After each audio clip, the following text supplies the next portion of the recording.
Accueillir Grand Océan à Cherbourg en Cotentin, c'est pour nous un véritable plaisir, mais c'est surtout un devoir compte tenu des sujets.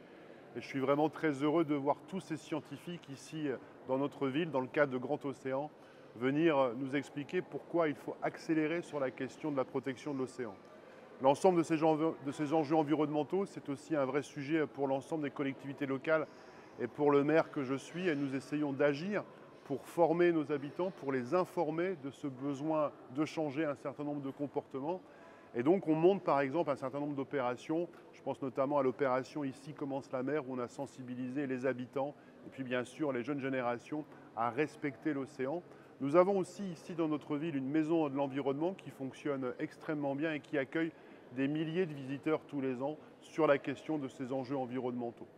Et puis nous sommes aussi mobilisés sur les aspects urbanistiques, touristiques, économiques bien sûr, avec ici dans notre ville et dans le Cotentin une véritable filière qui se développe autour des énergies marines renouvelables. Je pense bien sûr à l'éolien offshore et bientôt à l'hydrolien, puisque nous avons réussi avec les CMN notamment à convaincre le gouvernement de s'intéresser à cette question d'énergie autour des hydroliennes.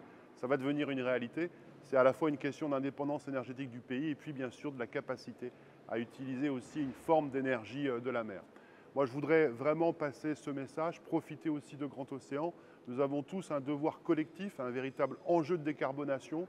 On dit souvent que pour savoir où l'on va, il faut savoir d'où l'on vient. Un peuple qui a oublié son passé n'a pas d'avenir.